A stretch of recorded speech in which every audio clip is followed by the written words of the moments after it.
Rule 69 ನಲ್ಲಿ ಅಭಿವೃದ್ಧಿ ಬಗ್ಗೆ ಮಾತಾಡಲಿಕ್ಕೆ ಅವಕಾಶ ಮಾಡಿಕೊಟ್ಟಿದ್ದಕ್ಕೆ ಧನ್ಯವಾದಗಳು. ಓಕೆ. ಸನ್ಮಾನ್ಯ ಮುಖ್ಯಮಂತ್ರಿಗಳು 3,71,000 ಕೋಟಿ ಬಜೆಟ್ ಅನ್ನ ಮಂಡನೆ ಮಾಡುವ ಮುಖಾಂತರ ಈ ಕರ್ನಾಟಕದ ಇತಿಹಾಸವನ್ನ ಸೃಷ್ಟಿ ಮಾಡಿದ್ದಾರೆ. ಆದ್ರೆ ಡೆವಲಪ್ಮೆಂಟ್ ಬಗ್ಗೆ ಆ ಕಾಳಜಿ ಇಲ್ಲ. ಫಸ್ಟ್ ಸರಿ ಮುಖ್ಯಮಂತ್ರಿ ಆಗಿದ್ದ ಬಹಳ ಲಿಬರಲ್ ಆಗಿ ಕೊಡ್ತಾ ಇದ್ರು, ನಾನು ಅವ್ರ ಜೊತೆಲಿ ಇದ್ದವನು.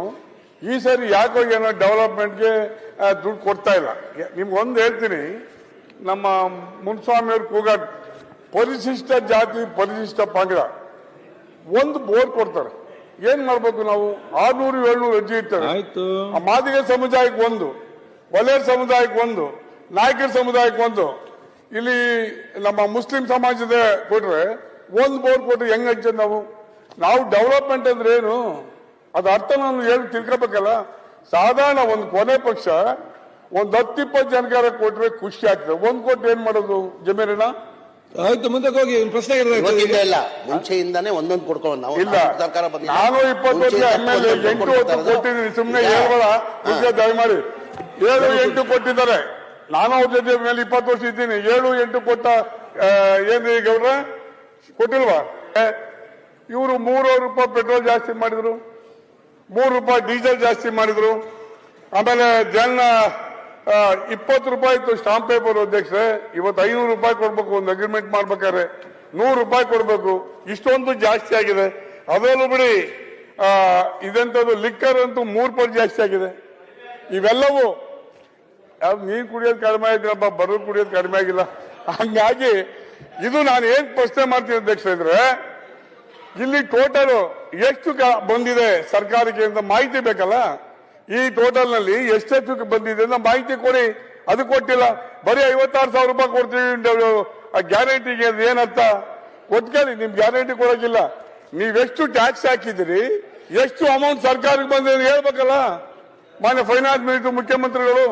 ಹಾಗಾಗಿ ಇದ್ರ ಬಗ್ಗೆ ದಯಮಾಡಿ ಹೇಳ್ಬೇಕು ಅಂತ ಈ ಸಂದರ್ಭದಲ್ಲಿ ಹೇಳ್ತಾ, ಪಡಿತರ ಚೀಟಿ ಯಾರ್ಯಾರು ವಿತರಣಾ ಮಾಡ್ತಾರೆ ದಯಮಾಡಿ ಅಂಗನವಾಡಿ ಕಾರ್ಯಕರ್ತರಿಗೆ, ಆಶಾ ಕಾರ್ಯಕರ್ತರಿಗೆ, ಬಿಸಿ ಊಟ ಮಾಡೋರಿಗೆ ದಯಮಾಡಿ ವಿತರಣಾ ಮಾಡೋದು ಬೇಡ.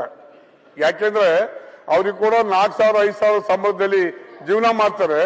ಅವ್ರಿಗೆ ನೀವು ರೇಷನ್ ಕಾರ್ಡ್ ವಿತರಣಾ ಮಾಡಿದ್ರೆ ಬಹಳ ಕಷ್ಟ ಆಗುತ್ತೆ.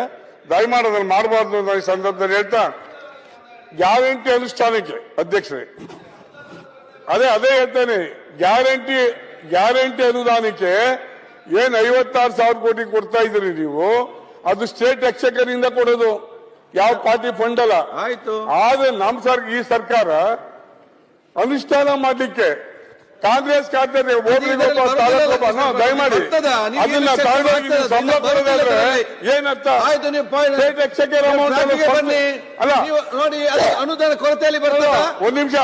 ಈ ಸರ್ಕಾರ ಬಂದ್ಮೇಲೆ ಹಿಂದೆ ಏನು ಗ್ರಾಂಟ್ ಕೊಟ್ಟಿದ್ದು ಅದರ ವಾಪಸ್ ತಗೊಂಡವ್ರೆ. ಓಕೆ.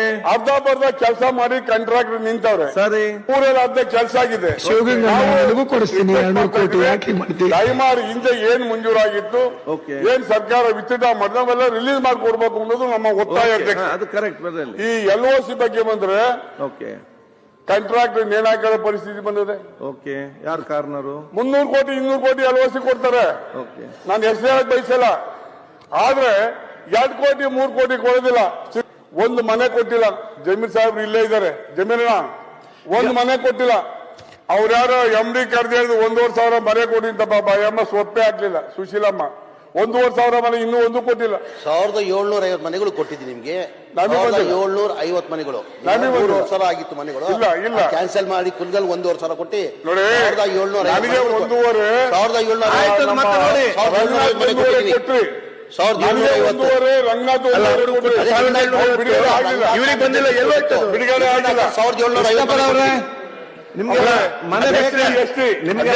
ಭಾಷಣ ಮಾಡಿದ್ದಾರೆ.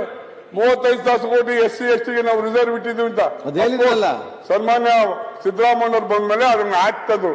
ಅದನ್ನ ನಾವು ಭಾಗವಹಿಸಿದೀವಿ. ಆಕ್ಟ್ ತಂದಿದ್ದಾರೆ, ಸಂತೋಷ. ಆದ್ರೆ SC/ST ಕಾಲೋನಿ ಕಾಂಕ್ರೀಟ್ ಇಲ್ಲ ಅಥವಾ ಚರಂಡಿ ಇಲ್ಲ, ಏನು ಡೆವಲಪ್ಮೆಂಟ್ ಇಲ್ಲ. ಹಾಗಾಗಿ ಆ ದುಡ್ಡು ಎಲ್ಲಿ ಹೋಯ್ತು ಅಂತ ನಾವು ಪ್ರಶ್ನೆ ಮಾಡಕ್ಕೆಲ್ಲ ಸುನೀಲ್ ಸುಧೀರ್ಗಳು ಮಾತಾಡಿದ್ದಾರೆ. ಪದೇ ರಿಪೀಟ್ ಮಾಡುವಂತ ಅವಶ್ಯ ಇಲ್ಲ ಅಧ್ಯಕ್ಷ. MIs ಬಗ್ಗೆ ಬಂದ್ರೆ ಕೆರೆ ತುಂಬಾ ಕಾರ್ಯಕ್ರಮ ಮಾಡಿದೆ. ನಮ್ಮಲ್ಲಿ 35 ಕೆರೆಗೆ ಹಿಂದಿನ ಸರ್ಕಾರ ಮಂಜೂರು ಮಾಡಿದ್ರು. ಅದಕ್ಕೆ ಜಾಕ್ವೇಲೆಲ್ಲ ಆಗಿದೆ, ಪೈಪ್ ಲೈನ್ಗೆ ದುಡ್ಡು ಕೊಡ್ತಾ ಇಲ್ಲ. ನಾನು 4 ಸರಿ ಹೋಗಿ ಮಿನಿಸ್ಟರ್ ಹತ್ರ ಕೂತ್ಕೊಂಡು ಮಾತಾಡಿದ್ದೀನಿ, ಕೊಡಬಾ ಜನಕ್ಕೆ ತೊಂದರೆ ಆಗ್ತದೆ ಅಂದ್ರೆ ಕೆಲಸನ ಏನ್ ಡೆವಲಪ್ಮೆಂಟ್ ಮಾಡೋದು, ಏನ್ ಡೆವಲಪ್ಮೆಂಟ್ ಮಾಡೋದ್ರ ಬಗ್ಗೆ ತಿಳ್ಕೋಬೇಕಲ್ಲ. ಮತ್ತೊಂದು ಅಂದ್ರೆ ಬಹಳ ಇಂಪಾರ್ಟೆಂಟ್ ಈ ರಾಜ್ಯದಲ್ಲಿ ಅಥವಾ ರಾಷ್ಟ್ರದಲ್ಲಿ ಎಜುಕೇಶನ್ ಅಂಡ್ ಹೆಲ್ತ್. ಓಕೆ, ಇವತ್ತು ಅತಿಥಿ ಶಿಕ್ಷಕರು ಕೊಡ್ತಿದ್ರು, ಯಾರು ಮಾತಾಡಿ ನಮ್ಮ ಸ್ನೇಹಿತರು 12,000 35 ಲಕ್ಷ ಕೊಡ್ತಾರೆ. ಅದೇ KKRಗೆ 9 ಕೋಟಿ 10 ಕೋಟಿ ಕೊಡ್ತಾರೆ. ಬಯಸಿ ನಿಮಗೆ ಯಾಕೆ ಕೊಡ್ತೀರಿ? ನಾವು 70 ಕ್ಷೇತ್ರ ನಾವು ಯಾಕೆ ಕಡಿಮೆ ಕೊಡ್ತೀರಿ? ನಮಗೂ ಸರಿಸಮಾನ ಕೊಡ್ಬೇಕು ಅನ್ನೋದು ನಮ್ಮೆಲ್ಲರ ಅನಿಸಿಕೆ. ಈ ಸಂದರ್ಭದಲ್ಲಿ ಹೇಳ್ತಾ, ಹಾಸ್ಪಿಟಲ್ ಡಾಕ್ಟರ್ ಇಲ್ಲ, ಡಾಕ್ಟರ್ ಕೊಡ್ತಾರೆ ಈಗ ಇಲ್ಲ. ನಾನು ಸಚಿವರ 2 ಸರಿ ಕೇಳ್ಕೊಂಡಿದ್ದೀನಿ, 13 ಜನಕ್ಕೆ 3 ಜನ ಅವ್ರೆ. ಆಯ್ತು, ನೀವು ಅನುದಾನ ಕೊರತೆಗೆ ಸಂಬಂಧ ಮಾತಾಡಿ. ಡೆವಲಪ್ಮೆಂಟ್ ಅಂದ್ರೆ ಅದೇ ಅಲ್ವಾ? ಡೆವಲಪ್ಮೆಂಟ್ ಆಸ್ಪತ್ರೆ ಕೊರತೆ ಬೇರೆ ಅನುದಾನಕ್ಕೆ ಸಂಬಂಧ ವಿಚಾರ. ಅದನ್ನ ಮಾತಾಡು. ಸರಿ ಕೊಡ್ಲಿಲ್ಲ ನನಗೆ ಕೃಷ್ಣ ಅಂಗನವಾಡಿ. ಆಯ್ತು, ನೀವು ಅಂಗನವಾಡಿ ಅಧ್ಯಕ್ಷರೇ, ಅಂಗನವಾಡಿ ಸೋರ್ತವೆ. ಸಣ್ಣ ಮಕ್ಕಳು ಹೋಗೋದು ಸ್ಕೂಲ್ಗೆ ಅಂಗನವಾಡಿ ಸೋರ್ತವೆ. ಅಂಗನವಾಡಿ ರಿಪೇರಿ ಅದು ಡೆವಲಪ್ಮೆಂಟ್ ಅಲ್ವಾ? ಸ್ಕೂಲ್ ರಿಪೇರಿ ಡೆವಲಪ್ಮೆಂಟ್ ಅಲ್ವಾ? ಇವತ್ತು ಏನ್ ಡೆವಲಪ್ಮೆಂಟ್ ಅಂತ ನಾವು ತಗೋಬೇಕೀಗ? ನೀವು ಕೂಡ 2,000 ರೂಪಾಯಿ ನಾವು ಬಂದು ಕೂತ್ಕೋಬೇಕಿಲ್ಲಿ, ಸಂಜೆ ಅವ್ರಿಗೆ ಭಾಷಣ ಮಾಡ್ಬೇಕು. ನೀವು 10 ಗಂಟೆಗೆ ಬನ್ನಿ ಅಂತ 11:30 ಬರ್ತೀರಿ. ಇದಕ್ಕೆ ನಾವು ಬರ್ಬೇಕು ಇಲ್ಲಿಂದ 450 kilometre. What is the use? ಹಂಗಾಗಿ ನಾನು ಹೇಳ್ತೀನಿ, ನಿಮ್ಗೆ ಎಷ್ಟಾದ್ರು ಮಾತಾಡ್ತಿದ್ರು ಬಹಳಷ್ಟು ಡೆವಲಪ್ಮೆಂಟ್. ಯಾವ ಗೋಲ್ರೆಡ್ಡಿ 1 ರೂಪಾಯಿ ಕೊಟ್ಟಿಲ್ಲ. ನಮ್ಮಲ್ಲಿ 56 ಗೋಲ್ರೆಡ್ಡಿ ನಮ್ಮ ಕ್ಷೇತ್ರದಲ್ಲಿ 1 ರೂಪಾಯಿ ಕೊಟ್ಟಿಲ್ಲ. ಅದು ಡೆವಲಪ್ಮೆಂಟ್ ಅಂತೀರಾ? ಹಾಗೆ ಏನು ಇವತ್ತು ಸಾಮಾನ್ಯವಾಗಿ ರಸ್ತೆ ಮುಚ್ಚಕ್ಕಾಗ್ಲಿ, ಡೆವಲಪ್ಮೆಂಟ್ಗಾಗ್ಲಿ, ಸ್ಕೂಲ್ಗಾಗ್ಲಿ, ಕಾಲೇಜ್ಗಾಗ್ಲಿ, ನಾನು ಮಾನ್ಯ ಮುಖ್ಯಮಂತ್ರಿ ಒಂದು ಲೆಟರ್ ಕೊಟ್ಟೆ, ಒಂದು ಡಿಪ್ಲೊಮಾ ಕಾಲೇಜ್ ಕೊಡಿ ಸ್ವಾಮಿ ಅಂತ. ಆಯ್ತು, ಬರೋ ವರ್ಷ ಕೊಡ್ತೀರಿ. ಅದು ಈ ವರ್ಷ ಮಕ್ಕಳು ಓದೋದ್ಬಾರ್ವಾ? ಆಯ್ತು. ಒಂದು ಲಾ ಕಾಲೇಜ್ ಕೊಡಿ ಅಂದ್ರೆ ಆಯ್ತು, ಬರೋ ವರ್ಷ ಕೊಡ್ತಿದ್ರು. ಓದೋದ್ಬಾರ್ವಾ ಅಧ್ಯಕ್ಷರೇ ಮಕ್ಕಳು? Meaning of government. ಸರ್ಕಾರ ಅಂದ್ರೆ ಏನು? ಸರ್ಕಾರ ಅಂದ್ರೆ ಏನು ಅಧ್ಯಕ್ಷರೇ? ಇವೆಲ್ಲ ಮುಖ್ಯವಾದ ಡೆವಲಪ್ಮೆಂಟ್ ಆಂಗಲ್ ಅಲ್ವಾ? ಸರಿ. ಹಾಗಾಗಿ ಈ ಸರ್ಕಾರದಲ್ಲಿ ಡೆವಲಪ್ಮೆಂಟ್ ಬಿಗ್ ಝೀರೋ, ಏನೇನು ಆಗಿಲ್ಲ. ಬೆಳಿಗ್ಗೆ ಏನಪ್ಪಾ ಅಂದ್ರೆ ಗ್ಯಾರಂಟಿ ಕೊಡ್ತೀವಿ ಅಂತಾರೆ. ಅದ್ಯಾರೋ 4 ಕೊಡ್ಸಿದ್ರೆ ಪುಣ್ಯಾತ್ಮ ಅದನ್ನು ತೋರಿಸಿದ್ರು. ಮತ್ತಾರೋ ಒಬ್ರು ಅದು ಬಿಟ್ರೆ ಯಾವ ಡೆವಲಪ್ಮೆಂಟ್ ನನಗೆ ನಿಜವಾಗಿಯೂ ದೇವರಾಜ ಸರ್ಕಾರದ ನಾನು ಅಸೋಸಿಯೇಟ್ ಸರ್ಕಾರದಲ್ಲಿ ಇವೆಲ್ಲ ಇಂಥ ಕಂಜೂಸ್ ಸರ್ಕಾರ ನಾವು ನೋಡಲೇ ಇಲ್ಲ. ಕಂಜೂಸ್ ಗವರ್ಮೆಂಟ್.